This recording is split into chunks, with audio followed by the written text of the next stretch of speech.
ਜਿਹੜਾ ਅੱਜ ਜਿਹਨੂੰ ਨੈਗੇਟਿਵ ਆਇਆ ਟੈਸਟ ਕਰਾਇਆ ਕੋਈ ਗਾਰੰਟੀ ਥੋੜਾ ਹੈਗੀ ਕਿ ਆਉਣ ਵਾਲੇ ਸਮੇਂ 'ਚ ਨਹੀਂ ਨੈਗੇਟਿਵ ਹੋ ਸਕਦਾ। ਇਹਨੂੰ ਤੁਸੀਂ ਸੌਣ ਦੀ ਕੋਸ਼ਿਸ਼ ਨਾ ਕਰੋ। ਇਹ ਸੁੱਤਾ ਸੱਪ ਹੈਗਾ, ਕਿਸੇ ਵੇਲੇ ਜਾਗ ਸਕਦਾ ਹੈਗਾ ਤੇ ਸੁੱਤੇ ਸੱਪ ਨੂੰ ਇਹਨਾਂ ਕੋਈ ਵੀ ਕੁਝ ਨਹੀਂ ਕਹਿੰਦਾ ਹੈਗਾ। ਸੋ ਇਹ ਵੀ ਕਰੋਨਾ ਵੀ ਅਜੇ ਨਹੀਂ ਹੈਗਾ ਤਾਂ ਕਿਤੇ ਚਲਾ ਨਹੀਂ ਗਿਆ। ਅਸੀਂ ਬਾਰ-ਬਾਰ ਕਹਿ ਰਹੇ ਹਾਂ ਕਰੋਨਾ ਕਿਤੇ ਬਾਹਰ ਨਹੀਂ ਭੱਜ ਗਿਆ, ਕੰਟਰੀ ਬਾਰਡਰ ਤੋਂ ਕ੍ਰੋਸ ਨਹੀਂ ਕਰ ਗਿਆ।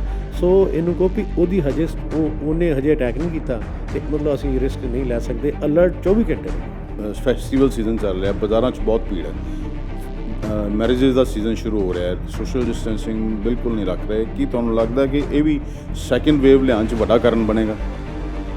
ਰਿਸਕ ਹੋ ਸਕਦਾ ਜੀ, ਰਿਸਕ ਹੋ ਸਕਦਾ। ਅਸੀਂ ਇਹਦੇ ਬਾਰੇ ਵੀ ਸਾਰਿਆਂ ਨੂੰ ਮੈਸੇਜ ਦਿੱਤੇ ਹੋਏ ਨੇ, ਸਿਵਲ ਐਡਮਿਨਿਸਟ੍ਰੇਸ਼ਨ ਨੇ ਵੀ ਦਿੱਤੇ ਹੋਏ ਨੇ। ਲੇਕਿਨ ਜੇ ਲੋਕੀ ਆਪਣੇ ਲੈਵਲ 'ਤੇ ਜੇ ਨਹੀਂ ਕਰਦੇ ਨੇ ਤਾਂ ਇਹ ਮੁਸ਼ਕਿਲ ਖੜੀ ਹੋ ਸਕਦੀ ਹੈ। ਅਸੀਂ ਇਹਦੇ ਨੂੰ ਇਨਕਾਰ ਨਹੀਂ ਕਰ ਸਕਦੇ। कोरोना वैक्सीन को लेकर कई तरह के कयास लगाए जा रहे हैं कि कोई कह रहा है कि जनवरी में कोरोना वैक्सीन आ जाएगी, कोई कह रहा है मार्च तक आ जाएगी। अब सरकार की ओर से ये दिशा निर्देश जारी किए गए हैं कि पहला कोरोना वॉरियर्स जो हैं उनको कोरोना का इंजेक्शन लगेगा, बाद में जनता के लिए अवेलेबल होगा। और सरकार की ओर से ये भी दिशा निर्देश जारी किए गए हैं जितने भी सरकारी मुलाजिम हैं, जितने भी सरकारी कर्मचारी हैं, उनका हर 15 दिनों बाद कोरोना का टेस्ट करवाया जाएगा। हमारे साथ हैं अमृतसर के civil surgeon doctor Navdeep Singh. इनसे बात करते हैं कि आखिरकार कोरोना के लिए क्या क्या गाइडलाइंस आई हैं और डेंगू और जो स्वाइन फ्लू है बदलते मौसम में ये इनके लिए कितना चुनौती बन रहा है। डॉक्टर साहब सत श्री अकाल सर, ਤੁਹਾਡਾ ਸਾਡੇ ਚੈਨਲ ਸਵਾਗਤ ਹੈ। ਡਾਕਟਰ ਸਾਹਿਬ ਥੋੜਾ ਕੋਈ ਗਾਈਡਲਾਈਨਸ ਆਈ ਹੈ ਪੰਜਾਬ ਸਰਕਾਰ ਵੱਲੋਂ ਕਿ ਜਿੰਨੇ ਵੀ ਸਰਕਾਰੀ ਡਿਪਾਰਟਮੈਂਟ ਹੈ ਉਹਨਾਂ 'ਚ ਲੋਕ ਜਿੰਨੇ ਕੰਮ ਕਰ ਰਹੇ ਹੈ ਉਹਨਾਂ ਦਾ ਹਰ 15 ਦਿਨਾਂ ਬਾਅਦ ਕਰੋਨਾ ਰਿਪੀਟ ਹੋਏਗਾ ਤਾਂ ਕਿ ਪਤਾ ਲੱਗ ਸਕੇ ਵੀ ਕਿਸੇ ਨੂੰ ਕਰੋਨਾ ਫਿਰ ਦੁਬਾਰਾ ਤੇ ਨਹੀਂ ਹੋ ਗਿਆ? ਇਹਦੇ ਬਾਰੇ ਹਜੇ ਸਟ੍ਰਿਕਟ ਗਾਈਡਲਾਈਨਸ ਤੇ ਨਹੀਂ ਆਈਆਂ, ਲੇਕਿਨ ਇੱਕ ਡਿਸਕਸ਼ਨ ਹੈਗੀ ਹੈ ਸਾਡੇ ਆਫੀਸ਼ੀਅਲ ਸਰਕਲ ਦੇ ਵਿੱਚ। ਈਵਨ ਸਾਡੇ ਮੈਡੀਕਲ ਪ੍ਰੋਫੈਸ਼ਨਸ ਵੀ ਇਸ ਆਈਡੀਆ ਦੇ ਉੱਤੇ ਕੰਸੀਡਰ ਕਰ ਰਹੇ ਨੇ। It is a good development. ਅਸੀਂ ਆਪਣੇ ਲੈਵਲ 'ਤੇ ਵੀ ਮੈਂ ਸੋਚ ਰਿਹਾ ਸੀਗਾ, ਔਰ ਪਿਛਲੇ ਦਿਨਾਂ ਦੇ ਵਿੱਚ ਜਦੋਂ ਸਾਡੀਆਂ ਟੀਮਸ ਵਗੈਰਾ ਕਿਤੇ ਜਾਂਦੀਆਂ ਸੀ ਅਤੇ ਮੈਂ ਕਿਸ ਜਗ੍ਹਾ 'ਤੇ ਅਸੀਂ ਇਹ ਐਕਸਰਸਾਈਜ਼ ਕੀਤੀ ਹੈ। ਉਹ ਇਹਦਾ ਮਕਸਦ ਇਹੋ ਹੀ ਹੈ ਕਿ ਕਿਉਂਕਿ ਜਦੋਂ ਕਿਸੇ ਨੂੰ ਐਕਸਪੋਜ਼ਰ ਹੁੰਦਾ ਜਾਂ ਟੈਸਟ ਨੈਗੇਟਿਵ ਆ ਜਾਂਦਾ ਹੈਗਾ, ਕੋਈ ਗਰੰਟੀ ਨਹੀਂ, ਕਿਉਂਕਿ ਡਾਟਾ ਬਹੁਤ ਘੱਟ ਅਵੇਲੇਬਲ ਹੈਗਾ ਕਿ ਇਹ ਡਿਜ਼ੀਜ਼ ਕਿਵੇਂ ਬਿਹੇਵ ਕਰੇਗੀ। ਜਿਹੜਾ ਅੱਜ ਜਿਹਨੂੰ ਨੈਗੇਟਿਵ ਆਇਆ ਟੈਸਟ ਕਰਾਇਆ ਕੋਈ ਗਰੰਟੀ ਥੋੜ੍ਹਾ ਹੈਗੀ ਕਿ ਆਉਣ ਵਾਲੇ ਸਮੇਂ 'ਚ ਨਹੀਂ ਨੈਗੇਟਿਵ ਹੋ ਸਕਦਾ, ਰਹਿ ਸਕਦਾ ਹੈਗਾ।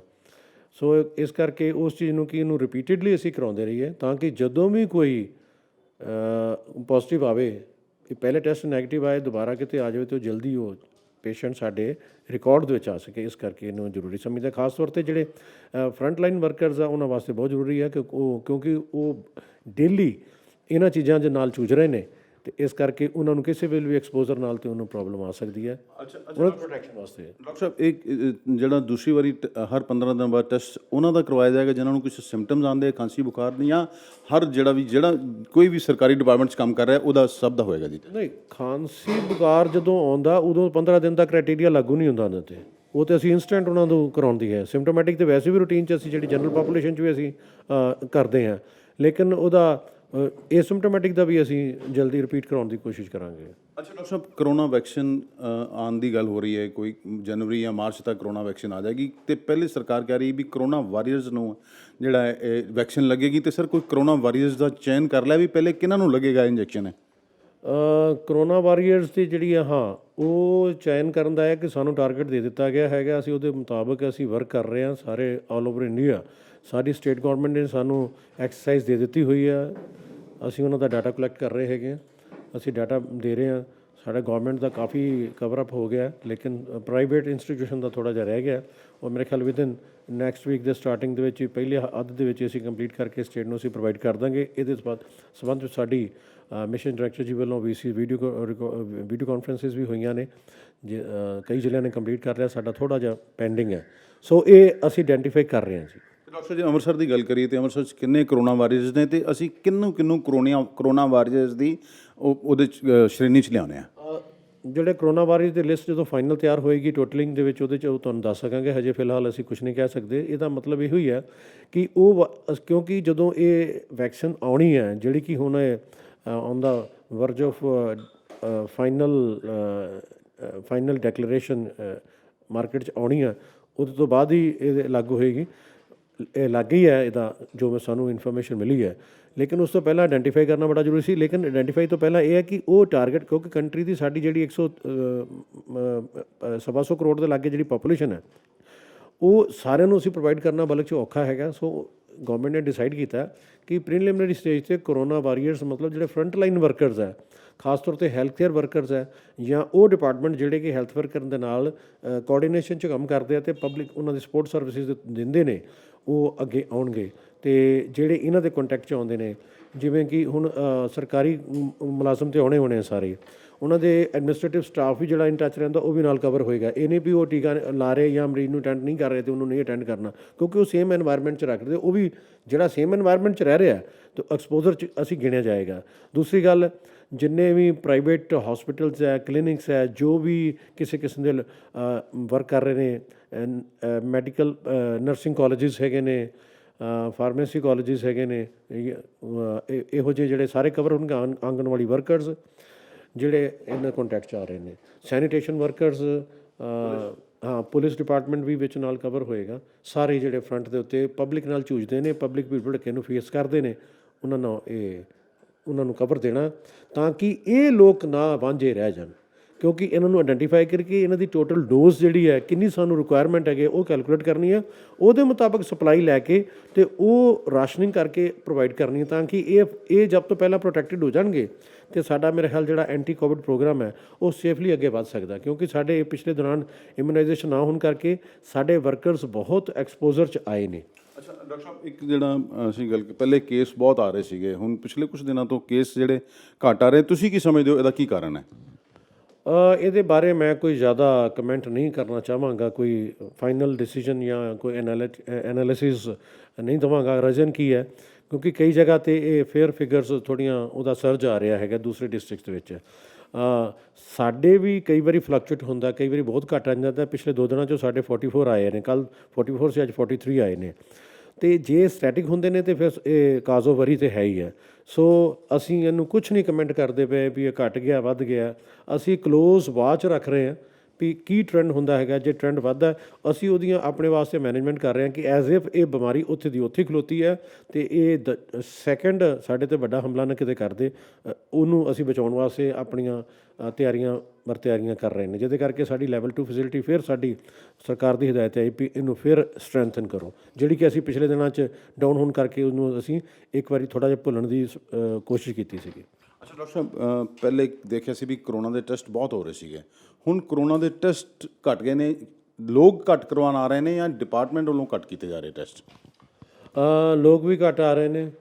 ਕੁਛ ਸਾਡੇ ਰੈਪਿਡ ਐਂਟੀਜਨ ਜਿਹੜਾ ਹੈਗਾ ਸੀ ਪਹਿਲਾਂ ਉਹ ਜ਼ਿਆਦਾ ਹੋ ਰਿਹਾ ਸੀਗਾ, ਪਰ ਗੌਰਮੈਂਟ ਦੀ ਪਾਲਿਸੀ ਮੁਤਾਬਕ ਉਹ ਕਹਿੰਦੇ ਜੀ RT-PCR ਜ਼ਿਆਦਾ ਕਰਨਾ ਹੈਗਾ ਅਤੇ ਥੋੜ੍ਹੀ ਰਿਪੋਰਟਿੰਗ 'ਚ ਪ੍ਰੋਬਲਮ ਆਉਂਦੀ ਆ। ਲੋਕਾਂ ਦਾ ਰੁਝਾਨ ਵੀ ਘਟਿਆ, ਰੀਜ਼ਨ ਬੀਂਗ ਉਹ ਵੀ ਕਵੇਸਲੇ ਹੋ ਗਏ ਨੇ, ਸੋਚਦੇ ਨੇ ਵੀ ਹੁਣ ਲੋੜ ਨਹੀਂ ਹੈਗੀ। ਜਿਵੇਂ ਪਿੱਛੇ ਅਸੀਂ ਕਰੋਨਾ ਭੱਜ ਗਿਆ, ਇਹ ਉਹਨਾਂ ਦੇ ਮਨ ਦੇ ਵਿੱਚ, ਜ਼ਹਿਨ ਦੇ ਉੱਤੇ ਬੈਠ ਗਿਆ, ਜਿਹੜਾ ਕਿ ਉਹਨਾਂ ਦਿਮਾਗ 'ਚ ਕੱਢਣਾ ਬੜਾ ਸੌਖਾ ਨਹੀਂ ਹੈਗਾ। ਹੋ ਸਕਦਾ ਜੇ ਕੋਈ ਮਾੜਾ ਜਿਹਾ ਕੋਈ ਪ੍ਰੋਬਲਮ ਆਉਂਦੀ ਹੈ ਤਾਂ ਫਿਰ ਉਹਨਾਂ ਨੂੰ ਅਲਰਟਨੈਸ ਜਦੋਂ ਪਏਗੀ ਫਿਰ ਅੱਗੇ ਆਉਣਗੇ। ਲੇਕਿਨ ਸਾਡੇ ਵੱਲੋਂ ਆਪਣੀਆਂ ਜਿਹੜੀਆਂ IC ਐਕਟੀਵਿਟੀ ਮੈਸੇਜਿਸ ਲਗਾਤਾਰ ਸਾਡੇ ਵਰਕਰਸ ਵੱਲੋਂ ਰੈਗੂਲਰਲੀ ਹੋਮ ਟੂ ਹੋਮ ਪਹੁੰਚਾਏ ਜਾ ਰਹੇ ਨੇ। ਮਤਲਬ ਕਿ ਇਹਨੂੰ ਤੁਸੀਂ ਸੌਣ ਦੀ ਕੋਸ਼ਿਸ਼ ਨਾ ਕਰੋ, ਇਹ ਸੁੱਤਾ ਸੱਪ ਹੈਗਾ, ਕਿਸੇ ਵੇਲੇ ਜਾਗ ਸਕਦਾ ਹੈਗਾ ਅਤੇ ਸੁੱਤੇ ਸੱਪ ਨੂੰ ਇਹਨਾਂ ਕੋਲ ਵੀ ਇਹ ਕੁਛ ਨਹੀਂ ਕਹਿੰਦਾ ਹੈਗਾ। ਸੋ ਇਹ ਵੀ ਕਰੋਨਾ ਵੀ ਅਜੇ ਨਹੀਂ ਹੈਗਾ ਅਤੇ ਉਹ ਕਿਤੇ ਚਲਾ ਨਹੀਂ ਗਿਆ। ਅਸੀਂ ਬਾਰ-ਬਾਰ ਕਹਿ ਰਹੇ ਹਾਂ ਕਰੋਨਾ ਕਿਤੇ ਬਾਹਰ ਨਹੀਂ ਭੱਜ ਗਿਆ, ਕੰਟਰੀ ਬਾਰਡਰ ਤੋਂ ਕ੍ਰੋਸ ਨਹੀਂ ਕਰ ਗਿਆ। ਸੋ ਇਹਨੂੰ ਕਹੋ ਵੀ ਉਹਦੀ ਉਹਨੇ ਹਜੇ ਅਟੈਕ ਨਹੀਂ ਕੀਤਾ ਅਤੇ ਮਤਲਬ ਅਸੀਂ ਰਿਸਕ ਨਹੀਂ ਲੈ ਸਕਦੇ, ਅਲਰਟ 24 ਘੰਟੇ ਰਹੀਏ। ਅਤੇ ਡਾਕਟਰ ਸਾਹਿਬ, ਕਰੋਨਾ ਦੇ ਨਾਲ ਜਿਵੇਂ ਡੇਂਗੂ ਦੇ ਕੇਸਿਸ ਹੁਣ ਵੱਧ ਰਹੇ ਨੇ, ਆਉਣ ਵਾਲੇ ਟਾਈਮ ਸਵਾਈਨ ਫਲੂ ਵੀ ਆ ਜਾਏਗਾ, ਸਰ ਇਹ ਕਿਸ ਤਰ੍ਹਾਂ ਹੈਲਥ ਡਿਪਾਰਟਮੈਂਟ ਸਾਰੀਆਂ ਬਿਮਾਰੀਆਂ ਨਾਲ ਨਿਪਟੇਗਾ ਜੀ? ਡੇਂਗੂ ਦੀਆਂ ਜਿਹੜੀਆਂ ਸਾਡੀਆਂ ਜਿਹੜਾ ਹੈਗਾ ਪਿਛੇ ਸਾਲਾਂ ਨਾਲੋਂ ਸਾਡੀ ਇਸ ਵਾਰੀ ਡੇਂਗੂ ਦੀ ਜਿਹੜੀ ਹੈਗੀ ਹੈ ਰਿਪੋਰਟਿੰਗ ਬਹੁਤ ਘੱਟ ਹੈ, ਠੀਕ ਹੈ।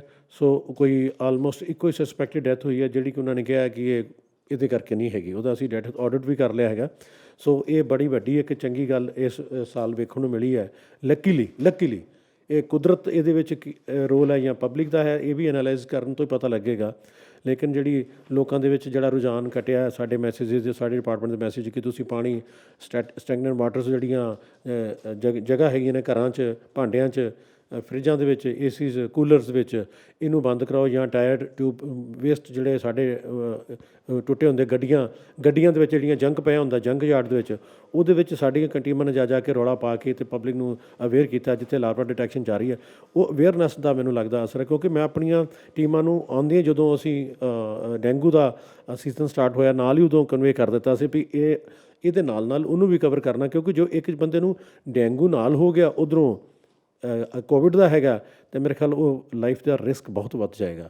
ਸੋ ਅਸੀਂ ਦੋਨੇ ਪੱਖਾਂ ਨੂੰ ਸੋਚ ਰਹੇ ਹਾਂ, ਅਤੇ ਹਜੇ ਮਤਲਬ ਡੇਂਗੂ ਤੋਂ ਸਾਡਾ ਬਚਾਅ ਹੈਗਾ, ਇੰਨਾ ਜ਼ਿਆਦਾ ਨਹੀਂ ਹੈ, ਪੋਜ਼ੀਟਿਵ ਆਏ ਨੇ, ਲੇਕਿਨ ਉਹ ਫੈਟੈਲਿਟੀ ਰੇਟ ਨਹੀਂ ਹੈਗਾ। ਡਾਕਟਰ ਸਾਹਿਬ, ਕਈ ਜਗ੍ਹਾ 'ਤੇ ਕਰੋਨਾ ਦੀ ਵੇਵ ਸੈਕਿੰਡ ਟਾਈਮ ਆ ਗਈ, ਦੇਖੋ ਦਿੱਲੀ 'ਚ ਵੀ ਬਹੁਤ ਕੇਸ ਇੱਕਦਮ ਵਧਣੇ ਸ਼ੁਰੂ ਹੋ ਗਏ ਹੈ, ਅਤੇ ਜੇ ਇਸ ਤਰ੍ਹਾਂ ਦੀ ਸਥਿਤੀ ਡਾਕਟਰ ਸਾਹਿਬ ਬਣਦੀ ਹੈ ਤਾਂ ਆਪਣੇ ਕੋਲ ਹੈਲਥ ਡਿਪਾਰਟਮੈਂਟ ਕਿਤੇ ਲੇਅਰ ਮੂਡ 'ਚ ਤਾਂ ਨਹੀਂ ਆ ਗਿਆ?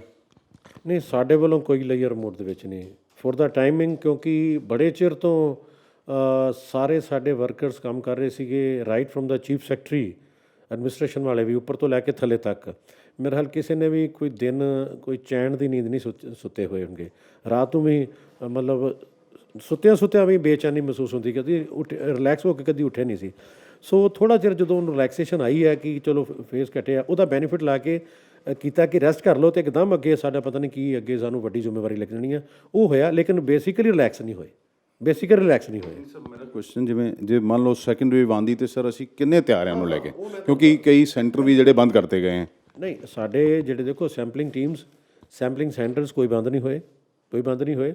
ਉੱਥੇ ਵੱਧ ਤੋਂ ਵੱਧ ਇਹ ਹੋਇਆ ਹੋਗਾ ਕਿ ਕਿਸੇ ਸੈਂਪਲ 'ਤੇ ਲੋਕਾਂ ਦੇ ਰੁਝਾਨ ਨਾ ਹੋਣ ਕਰਕੇ ਕਿਸੇ ਵੇਲੇ ਕੋਈ ਸੈਂਪਲਿੰਗ ਦੀ ਮਿਕਦਾਰ ਜਿਹੜੀ 1-2 ਰਹਿ ਗਈ ਹੋਵੇ, ਇਹ ਐਨਾਲਿਸਿਸ ਵਿੱਚ ਪਤਾ ਲੱਗਦਾ। ਲੇਕਿਨ ਜੇ ਅਸੀਂ ਕਹੀਏ ਕਿ ਅਸੀਂ ਬੰਦ ਕਰ ਦਿੱਤੇ ਆ, ਜਾਂ ਉਹ ਵਰਕਰਸ ਕਰਨਾ ਨਹੀਂ ਚਾਹੁੰਦੇ, ਸਾਨੂੰ ਤੁਸੀਂ ਦੱਸੋ ਵੀ ਇਹ ਵਰਕਰ ਨਹੀਂ ਕਰਨਾ ਚਾਹੁੰਦਾ, ਅਸੀਂ ਉਸੇ ਪਹਿਲੇ ਉਹਦੇ ਬਾਰੇ ਧਿਆਨ ਦੇ ਦੇਵਾਂਗੇ। ਸੋ ਸਾਡੇ ਵੱਲੋਂ ਕੋਈ ਢਿੱਲ ਨਹੀਂ ਗਈ, ਨਾ ਹੀ ਮੈਂ ਆਪਣੇ ਵਰਕਰਸ ਨੂੰ ਵੀ ਇਸ ਮੈਸੇਜ ਦੇਣਾ ਚਾਹੁੰਦਾ ਕਿ ਵਰਕਰਸ ਨੂੰ ਢਿੱਲ ਨਹੀਂ ਦਿੱਤੀ ਜਾ ਸਕਦੀ। ਵਰਕਰਸ ਕਿਸੇ ਵੀ ਬਹਾਨੇ ਦੇ ਜ਼ਰੀਏ ਇਹ ਪਬਲਿਕ ਨੂੰ ਡਿਨਾਈ ਨਹੀਂ ਕਰ ਸਕਦੇ, ਇਹ ਮੇਰਾ ਉਹਨਾਂ ਨੂੰ ਵੀ ਆਰਡਰਸ ਹੈ। ਨਹੀਂ ਡਾਕਟਰ ਸਾਹਿਬ, ਉਹ ਮੈਂ ਸੈਂਪਲਿੰਗ ਟੈਸਟ ਸੈਂਟਰ ਦੀ ਗੱਲ ਨਹੀਂ ਕਰ ਰਿਹਾ, ਮੈਂ ਕਰ ਰਿਹਾ ਜਿੱਥੇ ਕੋਵਿਡ ਦੇ ਪੇਸ਼ੈਂਟਸ ਆਉਂਦੇ ਸੀ, ਗੁਰੂ ਨਾਨਕ ਦੇਵ ਤੋਂ ਇਲਾਵਾ ਜਿਵੇਂ ਮੈਰੀਟੋਰੀਅਸ ਸਕੂਲ ਸੀਗਾ, ਇਹਨਾਂ ਦੀ ਗੱਲ ਕਰ ਰਹੇ ਹਾਂ। ਜੇ ਕੇਸ ਵੱਧਦੇ ਆ, ਕੀ ਇਹਨੂੰ ਦੁਬਾਰਾ ਆਪਾਂ ਰੀਕਨਸਾਈਲ ਕੀਤਾ ਜਾਏਗਾ ਜੀ? ਬਿਲਕੁਲ ਇਹ ਸਰਕਾਰ ਦੀ ਪਾਲਿਸੀ, ਜਿਵੇਂ ਕੋਈ ਟ੍ਰੈਂਡ ਬਣੇਗਾ ਕਿਸੇ ਡਿਜ਼ੀਜ਼ ਦਾ, ਅਕੋਰਡਿੰਗਲੀ ਉਹਨਾਂ ਨੂੰ ਕੁਛ ਨਾ ਕੁਛ ਕਰਨਾ ਪਏਗਾ। ਕਿਉਂਕਿ ਇਹ ਬੇਸਿਕਲੀ ਜਿਹੜੇ L1 ਫੈਸਿਲਿਟੀਜ਼ ਜਿਹੜੀਆਂ ਬਣਾਈਆਂ ਗਈਆਂ ਸੀ, ਇਹ ਉਹੀ ਕਿ ਜਿਹੜਾ ਜਨਰਲ ਪੋਪੂਲੇਸ਼ਨ 'ਚ ਜਿਹੜੇ ਪੋਜ਼ੀਟਿਵ ਕੇਸਿਸ ਨਾ ਆਉਣ, ਆਈਸੋਲੇਸ਼ਨ ਫੈਸਿਲਿਟੀਜ਼ ਜਿਹੜੇ ਆ, ਮਾਈਲਡਲੀ ਪੋਜ਼ੀਟਿਵ ਕੇਸਿਸ ਜਾਂ ਏਸਿਮਟੋਮੈਟਿਕ ਕੇਸਿਸ ਜਿਨ੍ਹਾਂ ਨੂੰ ਘਰ ਦੇ ਵਿੱਚ ਆਈਸੋਲੇਸ਼ਨ ਫੈਸਿਲਿਟੀ ਪ੍ਰੋਪਰ ਨਹੀਂ ਮਿਲ ਰਹੀਆਂ, ਜਿਹਦੇ ਕਰਕੇ ਘਰ 'ਚ ਫੈਲਣ ਦਾ ਡਰ ਹੈ, ਉਹਨਾਂ ਵਾਸਤੇ ਸੀ। ਜੇ ਲੱਗਦਾ ਕਿ ਨੰਬਰ ਬਹੁਤ ਵੱਧਦਾ ਹੈਗਾ, ਉਹਨਾਂ ਨੂੰ ਸੰਭਾਲਣਾ ਬੜਾ ਹੀ ਔਖਾ ਹੈਗਾ, ਜਾਂ ਅਸੀਂ ਮੈਸੇਜਸ ਪ੍ਰੋਪਰ ਨਹੀਂ, ਫਿਰ ਹੋ ਸਕਦਾ ਸਰਕਾਰ ਆਪਣੇ ਲੈਵਲ 'ਤੇ ਦੇ ਦੇ, ਜਾਂ ਪਬਲਿਕ ਡਿਮਾਂਡ ਵੀ ਹੋ ਸਕਦੀ ਹੈ ਕਿ ਘਰਾਂ ਦੇ ਵਿੱਚ ਇੰਨੀਆਂ ਫੈਸਿਲਿਟੀਜ਼ ਨਹੀਂ ਹੈਗੀਆਂ ਅਤੇ ਸਾਨੂੰ ਆਈਸੋਲੇਸ਼ਨ 'ਚ। ਮੈਨੂੰ ਪਿਛਲੇ ਦਿਨਾਂ ਦੇ ਵਿੱਚ ਪਤਾ ਲੱਗਾ ਸੀ, ਜਦੋਂ ਅਸੀਂ ਇਹਨੂੰ ਐਕਟੀਵੇਟ ਕੀਤਾ ਹੋਇਆ ਸੀ, ਇੱਕ ਪਰਿਵਾਰ ਸੀਗਾ, ਉਹਦਾ ਇੱਕ ਪੁਲਿਸ ਡਿਪਾਰਟਮੈਂਟ ਦਾ ਮੁਲਾਜ਼ਮ ਜਿਹਦੇ ਕੋਲ ਆਪਣਾ ਘਰ ਹੈਗਾ ਸੀਗਾ, ਉਹਨੇ ਮਹਿਸੂਸ ਕੀਤਾ ਕਿ ਮੇਰੇ ਘਰ 'ਚ ਉਹ ਫੈਸਿਲਿਟੀ ਨਹੀਂ, ਜਦ ਕਿ ਉਹਦਾ ਘਰ ਚੰਗਾ ਸੀਗਾ। ਕਹਿੰਦਾ ਜੀ ਮੇਰੇ ਘਰ ਉਹਦੇ ਮੁਤਾਬਕ ਫੈਸਿਲਿਟੀ ਨਹੀਂ ਜੋ ਤੁਸੀਂ ਗਾਈਡਲਾਈਨ ਕਿ, ਇਸ ਕਰਕੇ ਮੈਂ ਇੱਥੇ ਸਰਕਾਰੀ ਜਾਣਾ। ਉਹ ਵਿਲਫੁਲੀ ਉੱਥੇ ਰਹਿ ਰਿਹਾ ਸੀ ਔਰ ਕੰਫਰਟੇਬਲੀ ਰਹਿ ਰਿਹਾ ਸੀ। ਅੱਛਾ ਡਾਕਟਰ ਸਾਹਿਬ, ਦੇਖਿਆ ਫੈਸਟੀਵਲ ਸੀਜ਼ਨ ਚੱਲ ਰਿਹਾ, ਬਾਜ਼ਾਰਾਂ 'ਚ ਬਹੁਤ ਭੀੜ ਹੈ, ਮੈਰਿਜਸ ਦਾ ਸੀਜ਼ਨ ਸ਼ੁਰੂ ਹੋ ਰਿਹਾ ਹੈ, ਸੋਸ਼ਲ ਡਿਸਟੈਂਸਿੰਗ ਬਿਲਕੁਲ ਨਹੀਂ ਰੱਖ ਰਹੇ, ਕੀ ਤੁਹਾਨੂੰ ਲੱਗਦਾ ਕਿ ਇਹ ਵੀ ਸੈਕਿੰਡ ਵੇਵ ਲਿਆਉਣ 'ਚ ਵੱਡਾ ਕਾਰਨ ਬਣੇਗਾ? ਰਿਸਕ ਹੋ ਸਕਦਾ ਜੀ, ਰਿਸਕ ਹੋ ਸਕਦਾ। ਅਸੀਂ ਇਹਦੇ ਬਾਰੇ ਵੀ ਸਾਰਿਆਂ ਨੂੰ ਮੈਸੇਜ ਦਿੱਤੇ ਹੋਏ ਨੇ, ਸਿਵਲ ਐਡਮਿਨਿਸਟ੍ਰੇਸ਼ਨ ਨੇ ਵੀ ਦਿੱਤੇ ਹੋਏ ਨੇ, ਲੇਕਿਨ ਜੇ ਲੋਕੀ ਆਪਣੇ ਲੈਵਲ 'ਤੇ ਜੇ ਨਹੀਂ ਕਰਦੇ ਨੇ ਤਾਂ ਇਹ ਮੁਸ਼ਕਿਲ ਖੜੀ ਹੋ ਸਕਦੀ ਹੈ, ਅਸੀਂ ਇਹਦੇ ਤੋਂ ਇਨਕਾਰ ਨਹੀਂ ਕਰ ਸਕਦੇ। ਅੱਛਾ ਡਾਕਟਰ ਸਾਹਿਬ, ਇੱਕ ਮੌਸਮ 'ਚ ਬਦਲਾਅ ਹੋ ਰਿਹਾ ਹੈ, ਅਤੇ ਇਹਨੂੰ ਲੈ ਕੇ ਤੁਸੀਂ ਕੀ ਕਹਿਣਾ? ਜਿਵੇਂ ਸਿੰਪਟਮਸ ਵੀ ਉਸ ਤਰ੍ਹਾਂ ਦੇ ਆਉਂਦੇ, ਲੋਕਾਂ ਨੂੰ ਇੱਕ ਡਰ ਜਿਹਾ ਪੈ ਜਾਂਦਾ ਜੀ, ਕਿਉਂਕਿ ਬੇਸਿਕਲੀ ਇਹ ਅਪਰ ਰੈਸਪੀਰੇਟਰੀ ਟਰੈਕਟ ਦੀ ਇਨਫੈਕਸ਼ਨ ਹੈਗੀ ਆ, ਅਤੇ ਜਿਹੜੀ ਕਿ ਲੋਅਰ ਰੈਸਪੀਰੇਟਰੀ ਟਰੈਕਟ ਨੂੰ ਬਾਅਦ ਚਲੀ ਜਾਂਦੀ ਆ। ਸੋ ਇਹੋ ਹੀ ਇਫੈਕਟ ਇਹਦੇ ਤੋਂ ਸਾਡਾ portal of entry of infection ਹੁੰਦਾ ਹੈਗਾ।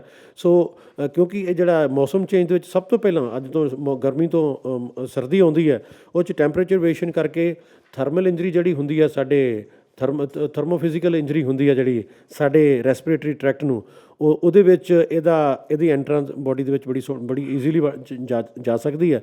ਅਤੇ ਜਦੋਂ ਅਸੀਂ ਕੱਪੜੇ ਨਹੀਂ ਪਾਉਂਦੇ, ਰਾਤ ਨੂੰ ਮੌਸਮ ਚੇਂਜ ਹੁੰਦਾ, ਸਵੇਰੇ ਚੇਂਜ ਹੁੰਦਾ, ਅਤੇ ਅਸੀਂ ਕੱਪੜੇ ਉਹਨੇ ਨਹੀਂ ਪਾਏ ਹੁੰਦੇ, ਐਕਸਪੋਜ਼ਰ ਨਾਲ ਨਜ਼ਲਾ ਜ਼ੁਕਾਮ ਲੱਗ ਸਕਦਾ, ਇਮਿਊਨਿਟੀ ਘੱਟ ਕੇ ਅਸੀਂ ਇਹਨੂੰ ਕੈਚ ਕਰ ਸਕਦੇ ਨਾਲ ਹੋਰ ਵਾਇਰਸ ਦੇ ਨਾਲ। ਕੋਰੋਨਾ ਵਾਇਰਸ ਵੀ ਈਜ਼ੀਲੀ ਸਾਨੂੰ, ਕਿਉਂਕਿ ਇਹ ਘੱਟ ਇਮਿਊਨਿਟੀ ਵਾਲੇ ਨੂੰ ਜ਼ਿਆਦਾ ਅਟੈਕ ਕਰਦਾ।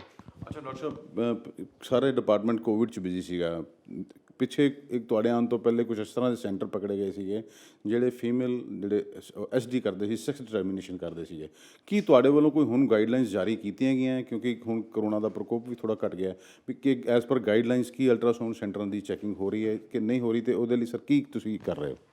ਹਾਂ, ਮੇਰੇ ਜਿਹੜੇ ਨਵੇਂ ਪਿਛਲੇ ਦਿਨਾਂ ਦੇ ਵਿੱਚ ਸਾਡੇ ਕੋਵਿਡ ਕਰਕੇ ਬਿਜ਼ੀ ਹੋਣ ਕਰਕੇ ਸਾਡਾ ਇਹਦਾ ਰੁਝਾਨ ਘੱਟ ਸੀਗਾ। ਰੀਜ਼ਨ ਇਹ ਵੀ ਸੀਗਾ ਕਿਉਂਕਿ ਸਾਰੇ ਹਸਪੀਟਲਸ ਬੰਦ ਸੀਗੇ, ਟੈਸਟਿੰਗ ਵੀ ਨਹੀਂ ਸੀ ਹੋ ਰਹੀ, ਰੂਟੀਨ ਟੈਸਟ ਵੀ ਨਹੀਂ ਹੋ ਰਹੀ, ਇਲੈਕਟਿਵ ਸਰਜਰੀ ਬੰਦ ਸੀਗੀ ਅਤੇ ਉਹ ਸੈਂਟਰ ਕੋਈ ਖਾਸ ਚੱਲ ਨਹੀਂ ਸੀ ਰਹੇ। ਇੱਕਾ ਦੁੱਕਾ ਕੋਈ ਟੈਸਟਿੰਗ ਕੀਤੀ ਹੋਏਗੀ, ਲੇਕਿਨ ਹੁਣ ਸਾਡਾ ਇਹਨੂੰ ਫਿਰ ਅਸੀਂ ਇਸ ਵੱਲ ਧਿਆਨ ਦੇ ਰਹੇ ਹਾਂ। ਔਰ ਜਿਨ੍ਹਾਂ ਦੀ ਪੈਂਡਿੰਗ ਕੋਈ ਅਲਟਰਾਸਾਊਂਡ ਮਸ਼ੀਨਸ ਦੇ ਬਾਰੇ ਕੋਈ ਦਰਖਾਸਤਾਂ ਨੇ, ਉਹ ਵੀ ਅਸੀਂ ਬੜੀ ਸਪੀਡ ਨਾਲ ਕੱਢ ਰਹੇ ਹਾਂ ਤਾਂ ਕਿ ਉਹਨਾਂ ਨੂੰ ਆਪਣੇ ਸੈਂਟਰਸ ਆਪਰੇਟ ਕਰਨ 'ਚ ਕੋਈ ਮੁਸ਼ਕਿਲ ਨਾ ਆਵੇ। ਔਰ ਸਾਡੇ ਵੱਲੋਂ ਇਹ ਮੈਸੇਜ ਵੀ ਜਾ ਰਿਹਾ, ਸਭ ਪਾਸੇ ਮੈਸੇਜ ਆ ਰਿਹਾ ਹੈਗਾ ਕਿ ਇਹੋ ਜਿਹੀ ਕੋਈ ਵੀ ਜਿਹੜੀ ਕਮੀ ਹੈ, ਗਲਤੀ ਆ, ਉਹਨੂੰ ਅਸੀਂ ਅਲਾਉ ਨਹੀਂ ਕਰਾਂਗੇ। ਸਰ, ਇੱਕ ਰੈਕਟ ਪਕੜਿਆ ਗਿਆ ਸੀ ਜਿਹਦੇ ਵਿੱਚ ਪਤਾ ਚੱਲਿਆ ਸੀ ਵੀ ਕੁਝ ਮੋਬਾਈਲ ਡਾਕਟਰਸ ਅਵੇਲੇਬਲ ਨੇ ਪੰਜਾਬ, ਹਿਮਾਚਲ ਤੇ ਹਰਿਆਣਾ 'ਚ। 20,000 ਤੋਂ ਲੈ ਕੇ 50,000 ਰੁਪਏ ਦੇ ਵਿੱਚ ਇਹਨਾਂ ਦਾ ਸੌਦਾ ਹੁੰਦਾ ਹੈ, ਐਸਡੀ ਤੋਂ ਲੈ ਕੇ ਅਬੋਰਸ਼ਨ ਕਰਨ ਤੱਕ। ਸਰ, ਤੁਸੀਂ ਇਸ ਤਰ੍ਹਾਂ ਦਾ ਕੰਮ ਅੰਮ੍ਰਿਤਸਰ ਜ਼ਿਲ੍ਹੇ 'ਚ ਨਾ ਹੋਵੇ, ਉਹਨੂੰ ਲੈ ਕੇ ਸਰ ਤੁਸੀਂ ਕੀ ਪ੍ਰੀਵੈਂਟਿਵ ਮੇਜਰ ਲੈ ਰਹੇ ਹੋ? ਮੈਂ ਜਿਹੜੇ ਸਾਡੇ ਨਵੇਂ ਡੀਐਫਪੀਓ ਸਾਹਿਬ ਆਏ ਨੇ, ਡਾਕਟਰ ਜਸਜੀਤ, ਅਸੀਂ ਉਹਨਾਂ ਨੂੰ ਜਸਪ੍ਰੀਤ, ਉਹਨਾਂ ਨੂੰ ਇਹਦੇ ਬਾਰੇ ਮੈਂ ਆਲਰੇਡੀ ਕਿਹਾ ਹੋਇਆ। ਆਲਰੇਡੀ ਮੇਰੀ ਇੱਥੇ ਐਂਟਰੀ ਜਿਹੜੀ ਹੋਈ ਸੀ ਅੰਮ੍ਰਿਤਸਰ ਜ਼ਿਲ੍ਹੇ 'ਚ, ਮੇਰਾ ਆਪਣਾ ਹੀ ਮੈਸੇਜ ਹੁੰਦਾ, ਮੈਨੂੰ ਕਈ ਵਾਰੀ ਮੂੰਹ ਨਹੀਂ ਬੋਲਣਾ ਪੈਂਦਾ, ਮੇਰਾ ਮੈਸੇਜ ਆਪਣੇ ਆਪ ਚਲਾ ਜਾਂਦਾ ਹੈ ਕਿ what sort of person is this man is. ਇਸ ਕਰਕੇ ਮੇਰੇ ਖਿਆਲ ਮੇਰੀ ਬੋਲਣ ਨਾਲੋਂ ਮੇਰੀ ਐਕਸ਼ਨਸ ਤੋਂ ਹੀ ਦੋਨੋਂ ਨੂੰ ਸਮਝ ਲੱਗਦੀ ਹੈ ਵੀ ਇਹ ਚੀਜ਼ ਟੋਲਰੇਟ ਨਹੀਂ, ਵੀ ਕੈਨੋਟ ਗੈਟ ਅਵੇ ਵਿਦ ਦਿਸ ਮਿਸਚੀਫਸ। ਸੋ ਮੇਰੀ ਫਿਰ ਅਪੀਲ ਹੈਗੀ ਆ, ਕੋਈ ਇਹੋ ਜਿਹੇ ਸੈਂਟਰਸ ਕੋਈ ਗਲਤੀ ਨਾ ਕਰਨ। ਮੈਂ ਤਾਂ ਫਿਰ ਤੁਹਾਡੇ ਮੀਡੀਆ ਦੇ ਰਾਹੀਂ ਵੀ ਦੇਣਾ ਚਾਹਾਂਗਾ ਮੈਸੇਜ ਵੀ ਇਹੋ ਜਿਹੀ ਗਲਤੀ ਨਾ ਕਰਨ। ਉਹ ਸਾਡੇ ਵੱਲੋਂ ਕੋਈ ਉਹਨੂੰ ਰਿਲੀਫ ਨਹੀਂ ਦਿੱਤਾ ਜਾ ਸਕਦਾ, ਕਿਉਂਕਿ we are very against all these things. ਅਸੀਂ PCP ਐਕਟ ਨੂੰ ਪੂਰੀ ਤਰੀਕੇ ਨਾਲ ਲਾਗੂ ਕਰਨਾ, ਫੀਮੇਲ ਫੀਟੀਸਾਈਡ ਨੂੰ ਅਸੀਂ ਬੰਦ ਕਰਨਾ ਹੈਗਾ, ਅਸੀਂ ਰਿਲੈਕਸ ਨਹੀਂ ਕਰਾਂਗੇ। ਅੱਛਾ ਡਾਕਟਰ ਸਾਹਿਬ, ਕੋਈ ਹੋਰ ਮੈਸੇਜ ਤੁਸੀਂ ਦੇਣਾ ਚਾਹੋ ਸਾਰੇ ਚੈਨਲ ਦੇ ਮਾਧਿਅਮ ਨਾਲ? ਮੈਂ ਇਹੋ ਇੱਕ ਮੈਸੇਜ ਦੇਣਾ ਚਾਹਾਂਗਾ ਕਿ ਇਹ ਸਾਡੀ ਜ਼ਿੰਦਗੀ ਬੜੀ ਵੱਡਮੁੱਲੀ ਹੈ, ਇਹਨੂੰ ਅਸੀਂ ਅਜਾਈਂ ਨਹੀਂ ਗਵਾ ਸਕਦੇ। ਔਰ ਜੋ ਸਰਕਾਰ ਦੀਆਂ ਹਦਾਇਤਾਂ ਮੁਤਾਬਕ ਜੋ ਕੁਝ ਵੀ ਸਾਨੂੰ ਵੱਖਰੀਆਂ ਬਿਮਾਰੀਆਂ ਬਾਰੇ ਕਿਹਾ ਜਾਂਦਾ, ਇਕੱਲੀ ਕਰੋਨਾ ਦੀ ਗੱਲ ਨਹੀਂ ਹੈਗੀ, ਅਸੀਂ ਹੋਰਾਂ ਚੀਜ਼ਾਂ ਬਾਰੇ ਵੀ, ਹੋਰਾਂ ਬਿਮਾਰੀਆਂ ਬਾਰੇ ਵੀ ਬੜੇ ਚਿਰ ਤੋਂ ਮੁਹਿੰਮ ਚਲਾ ਕੇ ਅਸੀਂ ਉਹਨਾਂ ਬਿਮਾਰੀਆਂ ਦੀ ਰੋਕਥਾਮਾਂ ਵਾਸਤੇ ਇਮਿਊਨਾਈਜੇਸ਼ਨ ਵਗੈਰਾ ਵੀ ਕਰਦੇ ਹਾਂ, ਹੋਰ ਬੜੇ ਤਰ੍ਹਾਂ ਦੇ ਐਗਜ਼ਾਮੀਨੇਸ਼ਨ ਵੀ ਕਰਾਉਂਦੇ ਹਾਂ, ਟੈਸਟਿੰਗ ਵੀ ਕਰਾਉਂਦੇ ਹਾਂ। ਉਹਨਾਂ ਸਾਰੀਆਂ ਚੀਜ਼ਾਂ ਨੂੰ ਮੰਨ ਕੇ ਆਪਣੀ ਜ਼ਿੰਦਗੀ ਬਤੀਤ ਕਰੋ। ਔਰ ਜਿਹੜੀ ਨੌਲੇਜ ਹਾਸਲ ਕਰਕੇ ਤੁਸੀਂ ਆਪਣੀ ਬਿਮਾਰੀ ਆਪੇ ਹੀ ਕੰਟਰੋਲ ਕਰ ਸਕਦੇ ਹੋ, ਕਿਉਂਕਿ ਜਿਹਨੂੰ ਗਿਆਨ ਹੁੰਦਾ ਉਹ ਬੜਾ ਵਧੀਆ ਉਹਦੇ ਵਾਸਤੇ ਹਥਿਆਰ ਉਹਨੂੰ ਬਣ ਜਾਂਦਾ ਕਿ ਬਿਮਾਰੀ ਦੇ ਖਿਲਾਫ ਲੜਨ ਦਾ।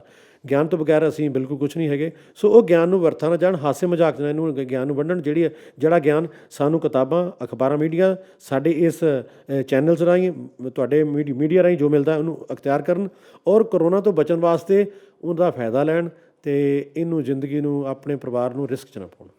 धन्यवाद सर, गल करनी। ये से सिविल सर्जन, अमृतसर के civil surgeon doctor Navdeep Singh, जिन्होंने स्पष्ट कहा है कि कोरोना विज्ञान नहीं है, लोगों को अपना ध्यान रखना है और अपने परिवार के सदस्यों का भी ध्यान रखना है।